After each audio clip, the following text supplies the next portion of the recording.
High বন্ধুরা, আমি সমিতা। আজকে চলে যাচ্ছি ব্রাইডের বাড়িতে সাজানো। তো এটা ছিল কিছুদিন আগে 3 তারিখের ভিডিও।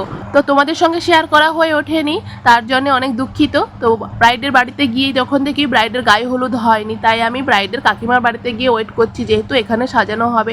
তো আমি আর বোন একেবারে রেডি হয়ে চলে এসেছি কাকিমার বাড়িতে। ব্রাইডের সঙ্গে আগেই দেখা করে নিয়েছি। ব্রাইড বললো একটু ওয়েট কর, আমার গায়ে হলুদটা হয়ে যাক, তারপরে আমি ওখানে তাড়াতাড়ি যাওয়ার চেষ্টা করছি। তো আমরা এসেই আগে বসে গেছি, সব কিছু রেডি করে নিয়ে সঙ্গে সঙ্গেই ওর বোনেরা জুয়েলারি, শাড়ি, ফ্লাওয়ার সব দিয়ে গেল। আর বোনে বলল যে দিদি আমি বড় করে ফ্লাওয়ার দিয়ে খোঁপা করব, এবং ও কীভাবে খোঁপা করবে সেটারও আমাকে একটা পিক শেয়ার করে দিয়েছিল। তো তারই প্রসেস আমি আর বোন চালু করছি। আর এদিকে দেখো আমরা করতে করতে এইভাবে নিজেও লাগিয়ে দেখে নিলাম যে আর একবার সাজলে কেমন লাগে আমাকে। তো যাই হোক, তো এদিকে ব্রাইড এসে হাজির হয়ে গেছে। আর ব্রাইডের সাথে কথা বলতে বলতে আমি মেকআপটা আরম্ভ করেছি। তো ব্রাইড এত মিষ্টি যে 24 ঘন্টাই বক বক করতে আছে আমার সঙ্গে। ও বা রুমে আমার যে বোন ছিল ওর সঙ্গে 24 ঘন্টাই কথা বলতে আছে। যাই হোক, একদিক দিয়ে ভালো, মানে ওর টেনশন জিনিসটা নেই, যে বিয়ের দিন একটা টেনশন থাকে, টেনশন ভাব থাকে, ওটা নেই। এটা কিন্তু ভালো, এটা কিন্তু মেকআপের উপর এফেক্ট পড়ে না। খুবই আমাকে সাপোর্ট করেছে এই ব্যাপার নিয়ে। তো ওর আমি একটু একটু করে প্রসেসটা পরপর চালু করছি। আর এদিকে ব্রাইড কন্টিনিউ বকবক করতেছে, তাকে আমি বলছি চুপ করো, যে এই সময় আর কথা বলার দরকার নেই, তুমি একটু রেস্ট নাও, অনেক ধকল গেছে সারাদিন। এদিকে ও বলে যে আমাকে একেবারে লাইট করে সাজাবে, যেহেতু আমি মেকআপ করি না, একেবারে যেন ব্রাইটটা না হয়, না আমার আই মেকআপ, না লিপ, না আমার ফেস।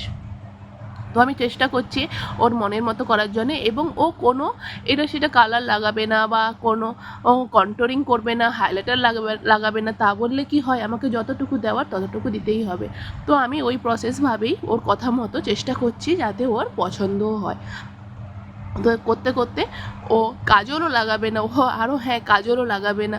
তো সব কিছু না বললে কি আর হয়, এত নর্মালভাবে তো আমি তো আর মেকআপ করে ওকে ছেড়ে দিতে পারি না। তো এই দিন তো ওরই স্পেশাল দিন, তাই চেষ্টা করছি অনেকটা যাতে হালকা করা যায়।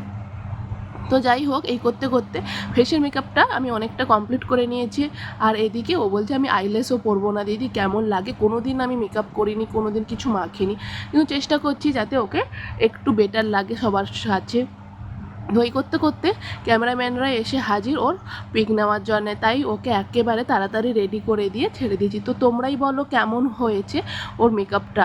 ও কিন্তু একেবারেই সিম্পলের উপর সাজতে চেয়েছিল। তো তোমরাই বলো এই বোনের মেকআপটা তোমাদের কেমন লেগেছে। তো অবশ্যই শেয়ার করবে, আর অবশ্যই আমাকে কমেন্ট করবে। আর হ্যাঁ বন্ধুরা, একেবারে সাবস্ক্রাইব করতে কিন্তু ভুলবে না। এই দেখো কটা বাজে, রাত হয়ে গেছে, তাই বোন বসছে পেছনে ব্যাগ নিয়ে, আর আমি গাড়ি চালিয়ে যাচ্ছি। আর ওদিকে বাড়িতে শোনাই আছে, মনটাও কেমন করছে, তাই যতটা তাড়াতাড়ি সম্ভব বাড়ি আসার চেষ্টা করছি। প্রায় 11টা হয়ে গেছে বাড়ি পৌঁছতে। তো এদিকে শোনাই তো খুবই কান্নাকাটি করছে বাড়িতে, আমি যেটা ফোন করে দেখলাম। তো বন্ধুরা, আজ এই পর্যন্ত, আবার পরের ভিডিও তোমাদের সঙ্গে দেখা হচ্ছে। তো তাড়াতাড়ি করে দাও।